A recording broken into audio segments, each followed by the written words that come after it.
Since their inception, video game to movie adaptations have been a mixed bag, with most of the films being lackluster and literal box office poison.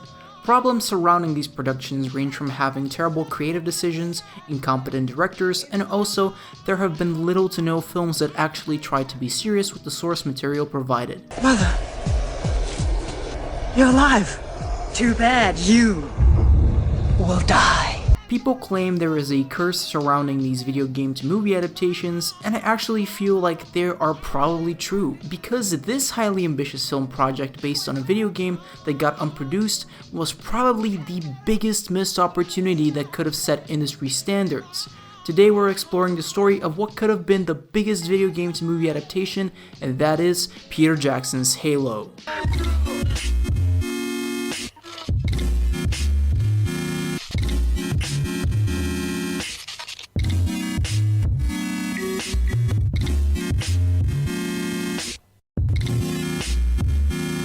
In the year 2001, Halo Combat Evolved was released on the original Xbox to universal praise from gamers and critics alike.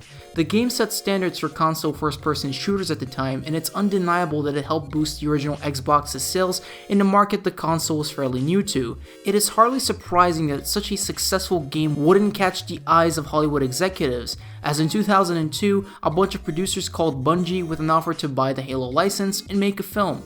Joseph Staten, one of the writers behind the Halo series, was tasked to meet up with the producers to talk more about the proposed deal.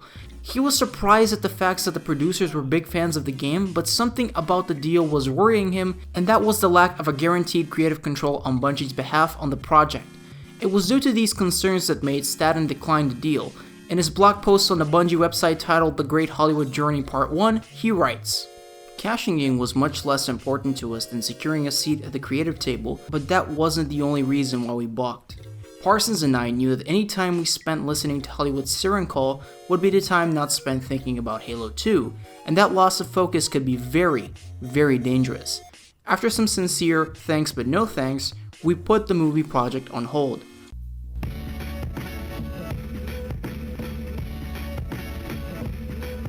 Talks of a movie project will spark again in 2004 before the release of Halo 2, when a Hollywood producer by the name of Peter Schlessel met up with Bungie with the following proposal. Instead of giving them the Halo movie to Hollywood, they should hire a writer with the right vision themselves, and then sell the script to Hollywood with a simple message: "This is the movie we want to make, who wants to make it with us?"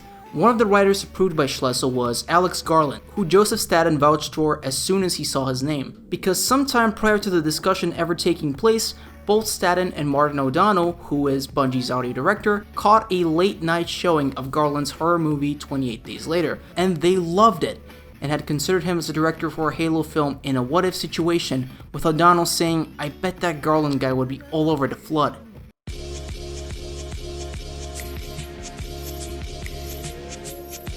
On February 3rd, 2005, Alex Garland would be attached to the project, signing a $1 million deal to write the script. Talks with the writer would begin soon, and after exchanging ideas with Staten and Bungie, they knew they found the writer. Upon reading the first draft of the script, Staten loved it, stating in the blog post, "I wrote the script for both Halo games, but as Alex's interpretation rumbled from one climax to the next, I found myself wondering, damn, how's the Chief gonna fight his way out of this?" Only to follow up a few pages later with, "Oh man, I can't wait to see that on screen." Good stuff. Later that summer, Microsoft released Garland's completed screenplay to various Hollywood studios, seeking a $10 million fee for licensing and granting Bungie creative control over the project. Microsoft also wanted the studio to seek approval over the director and cast. In addition, Microsoft sought full merchandising rights for itself and a budget of at least $75 million. The script was presented to big studios such as Paramount, DreamWorks, Sony, and Warner Brothers, but they all turned it down due to the conditions stated in the deal by Microsoft.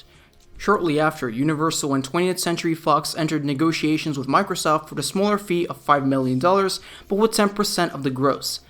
The deal stated that while Universal would distribute the film in theaters in North America, Fox would distribute the film overseas. A portion of the script would be leaked on the website Latino Review in 2005, but Bungie later responded by saying that the film's story wasn't finished yet. Both companies came to an agreement later in August of 2005, with a target release date set for summer 2008. This is when Peter Jackson will step in as an executive producer of the project later in the year.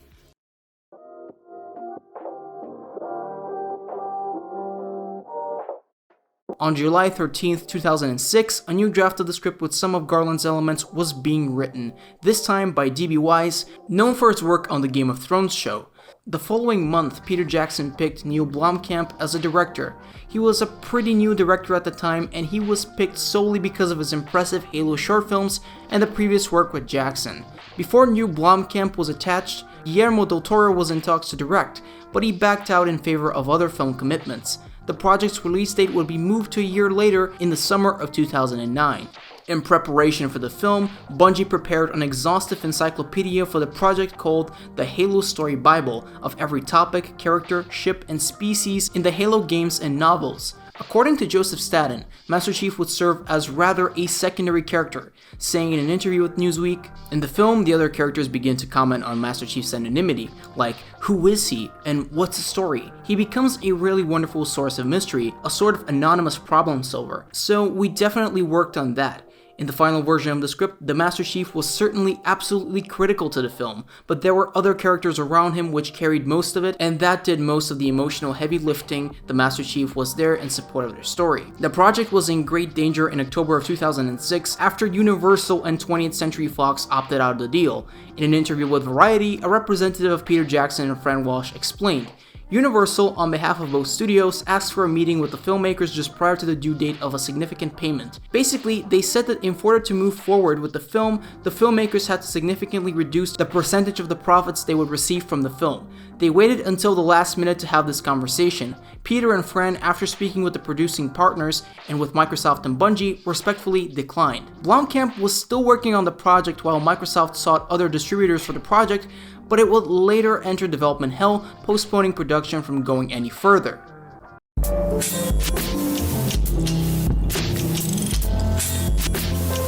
In 2007, Peter Jackson stated that he expects the film to continue production once film studios took notice of Halo 3's hype.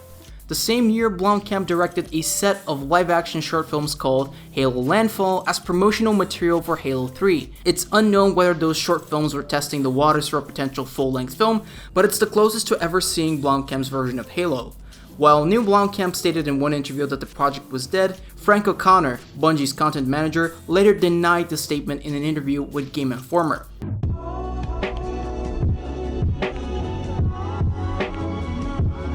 In 2008, the project was still on hold, but in April of that same year, G.I. Joe writer Stuart Beattie announced that he wrote spec scripts for 3 potential Halo films called Halo Fall of Reach, Halo Rise of the Flood, and Halo Battle of Earth. There would be claims that there was tremendous interest for a Halo film adaptation from studios, and Microsoft was in talks with them, but they were looking for the best offer that could be win-win situation for both the studios and the audience. Peter Jackson's Halo would come to an end in 2009, as Neil Blomkamp announced he was no longer involved in the project at the 2009 San Diego Comic-Con.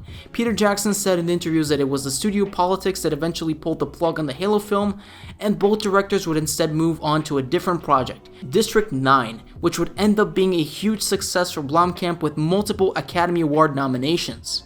In an interview regarding the cancellation of Halo, Peter Jackson said, "We don't control Halo. We were simply just involved at that time to make the movie. The rights were with Universal and Fox, but now they reverted back to Microsoft, who developed the game. And I think Microsoft wants to figure out what to do with it. It was a distressing experience for us when the film fell over, and it was distressing for Microsoft because they wanted to see a film made.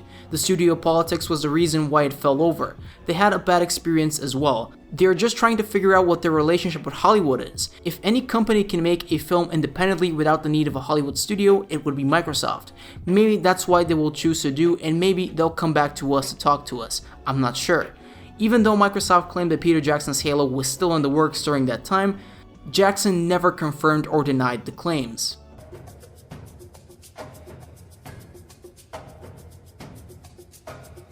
After the cancellation of Peter Jackson's Halo, Microsoft would still look for someone to produce the adaptation with Stuart Beattie's vision in mind. It would get the interest of Steven Spielberg, who was looking for a new tentpole blockbuster movie for DreamWorks after losing Transformers to Universal. This Spielberg-produced project, however, would later evolve into the Halo TV show that is currently in production and is set to be released on the Paramount Plus streaming service. Peter Jackson's Halo would have been a success given the vision provided by Neil Blomkamp and the competent writers that were once attached to it. It's unsure if Halo would have been as great as District 9, but it certainly would have been the sci-fi adventure that we deserved at that time. If you see his work on Landfall, you can tell that Neil really cared about staying true to the source material and making it a pretty decent ordeal in the end, which is quite rare in the realm of film adaptations of video games. The problem with these adaptations is simply because these big studios don't have that much faith in what they're producing, and they aren't really taking it seriously.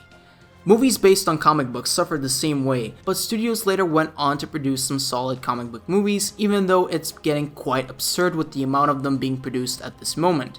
Hopefully we get the same trend with video games, because they introduce us to characters and stories that will be a serious breath of fresh air over the tentpole superhero movies we're used to at this point. Maybe live-action video game adaptations would find success in the TV show department first, as some solid franchises including Halo and The Last of Us are being adapted for TV. The Halo show seems promising since it's in the hands of a competent producer like Steven Spielberg, but for now, let's just hope for the best.